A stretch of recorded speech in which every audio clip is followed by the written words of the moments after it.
ಮಂಗಳೂರಿನ ಜೆರೋಸಾ ಶಾಲೆಯಲ್ಲಿ ವಿವಾದದ ಪ್ರಕರಣ ಇದು. ಬಿಜೆಪಿ ಶಾಸಕರ ಮೇಲಿನ ಎಫ್ಐಆರ್ಗೆ ಇದೀಗ ತೀವ್ರ ಆಕ್ರೋಶ ವ್ಯಕ್ತ ಆಗ್ತಾ ಇದೆ. ಅದಕ್ಕೆ ಸಂಬಂಧಪಟ್ಟ ಹಾಗೆ ಮಂಗಳೂರಿಂದ ಬರ್ತಿರುವಂತಹ ಬ್ರೇಕಿಂಗ್ ನ್ಯೂಸ್ ತೋರಿಸ್ತಾ ಇದ್ದೀನಿ. ಸರ್ಕಾರದ ವಿರುದ್ಧ ಬಿಜೆಪಿ ನಾಯಕರು ಕೆಂಡಾಮಂಡಲಾದರು. ವೇದವ್ಯಾಸ್ ಕಾಮತ್, ನಳಿನ್ ಕುಮಾರ್ ಕಟೀಲ್ ಕಿಡಿಕಾರ್ತಿದ್ದಾರೆ. Breaking news.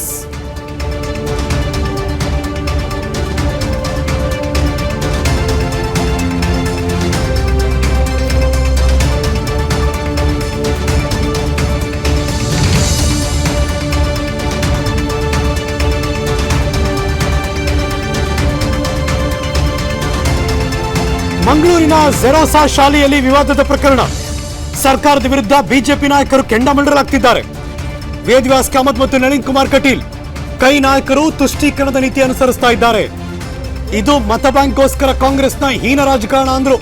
ಕಾಂಗ್ರೆಸ್ನ ಹಿಂದೂ ವಿರೋಧಿ ನೀತಿ ವಿರುದ್ಧ ಹೋರಾಟ ಮಾಡಿದ್ರು. ಜೈ ಶ್ರೀರಾಮ್ ಯಾವುದೋ ರಾಜಕೀಯ ಘೋಷಣೆಯಲ್ಲ. ಪ್ರಕರಣ ಮುಚ್ಚಾಕೋದಕ್ಕೆ ಡಿಡಿಪಿಎ ವರ್ಗಾವಣೆ ಮಾಡಿದ್ದಾರೆ ಅಂತ ಆಕ್ರೋಶ ವ್ಯಕ್ತಪಡಿಸಿದ್ರು. ಹಾಗಾದ್ರೆ ವೇದವ್ಯಾಸ್ ಕಾಮತ್ ಮತ್ತು ನಳಿನ್ ಕುಮಾರ್ ಕಟೀಲ್ ಏನ್ ಮಾತಾಡಿದ್ರು ಬನ್ನಿ ತೋರಿಸ್ತೀವಿ. ಕೇಸು ನೋಡಿ, ಈಗ ಕಾಂಗ್ರೆಸ್ ದ್ವಿಮುಖ ನೀತಿಯನ್ನು ಅನುಸರಿಸಿದೆ, ಒಂದು ತುಷ್ಟೀಕರಣದ ನೀತಿಯನ್ನು ಮಾಡಿದೆ.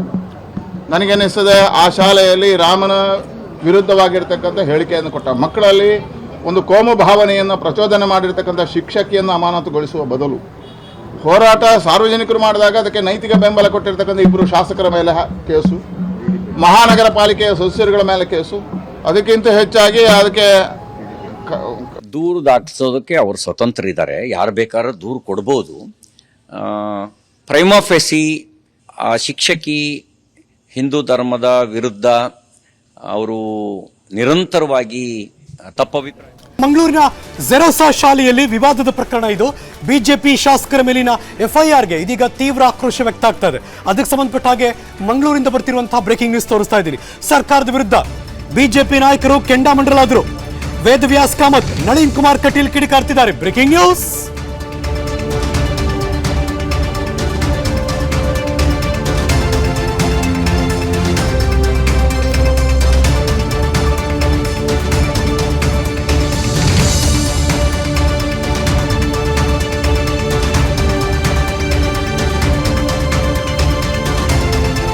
ಮಂಗಳೂರಿನ ಜೆರೋಸಾ ಶಾಲೆಯಲ್ಲಿ ವಿವಾದದ ಪ್ರಕರಣ. ಸರ್ಕಾರದ ವಿರುದ್ಧ ಬಿಜೆಪಿ ನಾಯಕರು ಕೆಂಡಾಮಂಡಲಾಗ್ತಿದ್ದಾರೆ. ವೇದವ್ಯಾಸ್ ಕಾಮತ್ ಮತ್ತು ನಳಿನ್ ಕುಮಾರ್ ಕಟೀಲ್ ಕೈ ನಾಯಕರು ತುಷ್ಟೀಕರಣದ ನೀತಿ ಅನುಸರಿಸ್ತಾ ಇದ್ದಾರೆ. ಇದು ಮತ ಬ್ಯಾಂಕ್ಗೋಸ್ಕರ ಕಾಂಗ್ರೆಸ್ನ ಹೀನ ರಾಜಕಾರಣ ಅಂದ್ರು.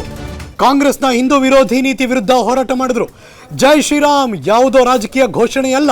ಪ್ರಕರಣ ಮುಚ್ಚಾಕೋದಕ್ಕೆ ಡಿಡಿಪಿಎ ವರ್ಗಾವಣೆ ಮಾಡಿದ್ದಾರೆ ಅಂತ ಆಕ್ರೋಶ ವ್ಯಕ್ತಪಡಿಸಿದ್ರು. ಹಾಗಾದ್ರೆ ವೇದವ್ಯಾಸ್ ಕಾಮತ್ ಮತ್ತು ನಳಿನ್ ಕುಮಾರ್ ಕಟೀಲ್ ಏನ್ ಮಾತಾಡಿದ್ರು ಬನ್ನಿ ತೋರಿಸ್ತೀವಿ.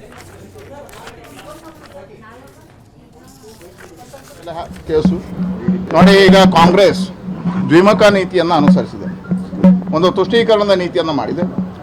ನನಗನ್ನಿಸ್ತದೆ ಆ ಶಾಲೆಯಲ್ಲಿ ರಾಮನ ವಿರುದ್ಧವಾಗಿರ್ತಕ್ಕಂಥ ಹೇಳಿಕೆಯನ್ನು ಕೊಟ್ಟ ಮಕ್ಕಳಲ್ಲಿ ಒಂದು ಕೋಮು ಭಾವನೆಯನ್ನು ಪ್ರಚೋದನೆ ಮಾಡಿರ್ತಕ್ಕಂಥ ಶಿಕ್ಷಕಿಯನ್ನು ಅಮಾನತುಗೊಳಿಸುವ ಬದಲು ಹೋರಾಟ ಸಾರ್ವಜನಿಕರು ಮಾಡಿದಾಗ ಅದಕ್ಕೆ ನೈತಿಕ ಬೆಂಬಲ ಕೊಟ್ಟಿರ್ತಕ್ಕಂಥ ಇಬ್ಬರು ಶಾಸಕರ ಮೇಲೆ ಕೇಸು, ಮಹಾನಗರ ಪಾಲಿಕೆಯ ಸದಸ್ಯರುಗಳ ಮೇಲೆ ಕೇಸು, ಅದಕ್ಕಿಂತ ಹೆಚ್ಚಾಗಿ ಅದಕ್ಕೆ ದೂರು ದಾಟಿಸೋದಕ್ಕೆ ಅವರು ಸ್ವತಂತ್ರ ಇದ್ದಾರೆ. ಯಾರು ಬೇಕಾದ್ರೂ ದೂರು ಕೊಡ್ಬೋದು.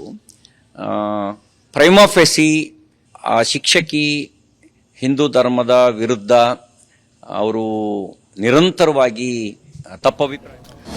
ಅನುಕ್ಷಣದ ಸುದ್ದಿಗಳಿಗಾಗಿ ವಿಸ್ತಾರ ನ್ಯೂಸ್ ಯೂಟ್ಯೂಬ್ ಚಾನೆಲ್ ಸಬ್ಸ್ಕ್ರೈಬ್ ಮಾಡಿ. ಹೊಸ ಸುದ್ದಿಗಳ ನೋಟಿಫಿಕೇಶನ್ಗಾಗಿ ಬೆಲ್ ಐಕಾನ್ ಕ್ಲಿಕ್ ಮಾಡಿ. ಲೇಟೆಸ್ಟ್ ಅಪ್ಡೇಟ್ಸ್ಗಾಗಿ www.vistaranews.com ವೆಬ್ಸೈಟ್ಗೆ ವಿಸಿಟ್ ಮಾಡಿ. ಅಂಗೈಯಲ್ಲೇ ಜಗತ್ತಿನ ಸುದ್ದಿ ತಿಳಿಯಲು ವಿಸ್ತಾರ ನ್ಯೂಸ್ ಕನ್ನಡ ಆಪ್ ಡೌನ್ಲೋಡ್ ಮಾಡಿ.